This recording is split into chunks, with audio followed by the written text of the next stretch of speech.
Today is the start of Youth Month, and we'll be taking a look at young people making a difference in their communities. This week we meet a 28-year-old entrepreneur who's passionate about eradicating poverty in townships, and he's doing just that, one employee at a time. Lethabo Mokoena has more. Unemployment has been a concern for years, and the country is yet to find a way to reduce the number of young people who are jobless. But founder of Walk Fresh, a boutique sneaker cleaning and shoe service in Davidson, is already making a difference. I strictly employ the youth because I started my business because of that. One of the big reasons why I started my business is because of the unemployment rate that keeps going higher in our country. His parents were hoping to have a public relations practitioner in the house. Lethabo not only took them by surprise, but still managed to make them happy. I was like, business everything. What do you do more? And all that. I was like, no, man. I mean, we look at school. Man, I so, not really skeptic. All of us, family, we're very skeptic. So, here we are. We are very proud. Very, very proud. Walk Fresh also helps the younger generation. We have access of internet, we assist them with homeworks, and we also have bookshelf, as you can see behind yourself. We have bookshelf whereby we influence people to read more. And to those who have a closet full of dirty shoes, Walk Fresh might have a discount on Youth Day. Lethabo Mokoena, Johannesburg. Now, joining us in studio is the founder of Walk Fresh, Lethabo Mokoena. Lethabo, very good morning. Thank you for joining us. Thank you for having me. How on earth did you come up with this idea? I mean, it's fascinating. Yeah, it's quite cool. I remember one day I came back from work back in 2015.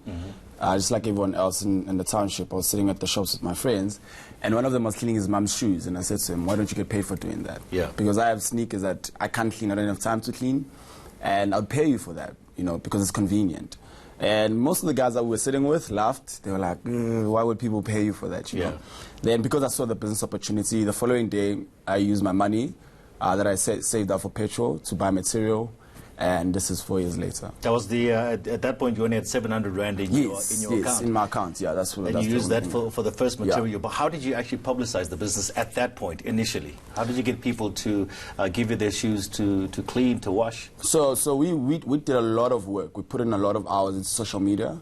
That's how our business blew up. So we did Facebook ads, we did Instagram, we did Twitter, and obviously word of mouth. And I remember one day I printed out black and white flyers that I made on PowerPoint from work. Then I dished them out in my neighbors' mailboxes. So, yeah. Okay. Now, you graduated with a bachelor's degree in corporate and strategic communication from the University of Johannesburg. Firstly, has that helped you in any way in the business that you're in right now? In a very big way, very big way, because I was able to take the things that I learned at school and implement them in my business, like branding strategy, marketing strategy, all those things. And the research that I learned how to do in varsity, I was able to do it in my business. Yeah. So I think that helped really a big part. Played a big part. One of the things you say is that you left your township 6 years prior to going to university. I left, you say this, I left these guys sitting at street corners with nothing to do. When I got back, they were still sitting on the same street corners doing nothing. I wanted to do my part. How important is it for you to play your role from where you come from? I think that's why I started my business. As black people, we've always had this culture, a communal culture, where it's all about the community, And suddenly we're moving away from that, where everyone is just focusing on them and them being okay, And I see a very big imbalance in that, and I don't think that's our natural state. So my thing has always been, okay, how do I then contribute to my community and help us move forward? It's never been about saving people, but it's about playing my part, saying, okay, I'm from here, and now that I'm back from varsity, what do I do to make sure that a couple of more people can go to varsity, or a couple more people can start businesses. You know, so that's what I've always been about. I mean, youth unemployment is high. It's one of the things that we're talking about heading into the May 8th election, of course. What do you say to young guys there that are despondent right now? I feel like, you know, and we also know how difficult it is for a young person to get that first job, that first opportunity. That's the hardest thing, isn't it? What would you say to a young man right now? No one's going to come save you. No one's going to come save you. Like, literally, right now, no one is coming to save the youth. So we have to stand up and do what we can. I always say to people say, what advice do you have for people who want to go into business? Just start. It's not rocket science. It really is hard, but the first step is to start. You can do all the research you want. You can do all the financial focus thing you want. But if you haven't started, that's just paper. You know, so no one is coming to save us. We've seen that over and over. The high employment rate keeps going up. So if someone was saving us, it would be going down, but no one is coming to save us. So we need to save ourselves and come up with these ideas that we can try out and see where it takes us.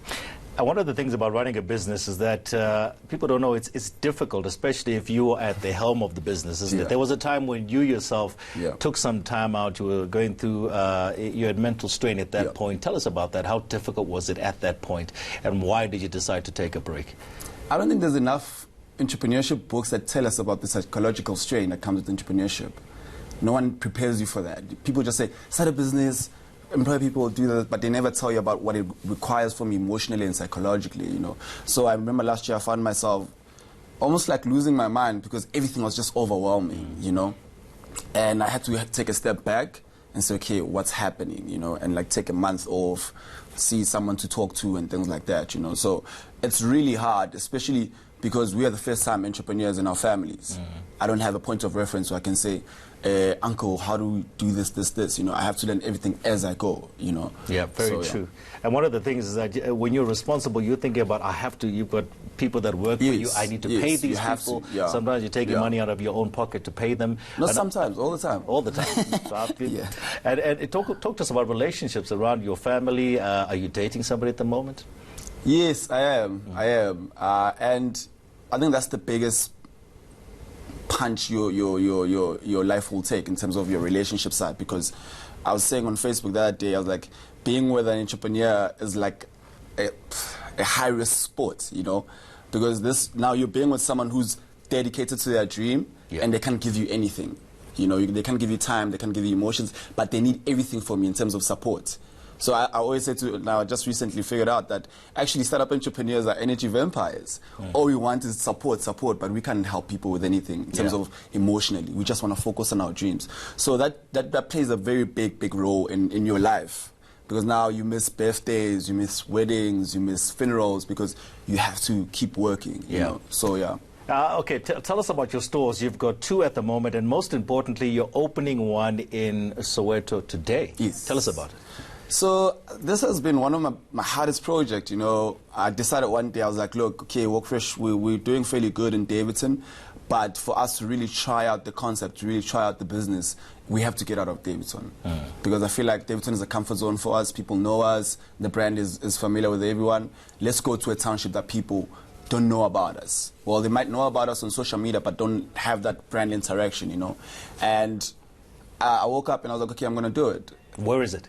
Today we're launching in Mzimhlope in Orlando West. It's our big day today, and we've been working day in, day out for the past 6 weeks just to try and make sure that the shop looks good, the event works out and all that. Quick question, we've got to go just now, but quickly, how do you get people to get the shoes to you, and how do you get them back? So we have a pickup and delivery system. You can go on our website to book a pickup. We have drop-off points around Joburg, and you can come to our shop. Or just give us a shout and say, guys, I have so many pairs. Come pick them up. We have house calls. We can come to your house and clean them from your house. Then by the time we leave, they're ready. Oh, that's fantastic. You also won in 2017.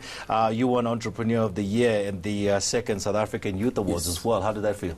It was great. It was really validating for us as a business. It's okay, we're on the right track, so it was really great. All right, fantastic stuff. I mean, fantastic. Well done. Good luck with your store in Soweto. You're opening it today. Lethabo Mokoena, founder of Walk Fresh. It's a fantastic idea. I don't know how you came up with that. That's genius. All right.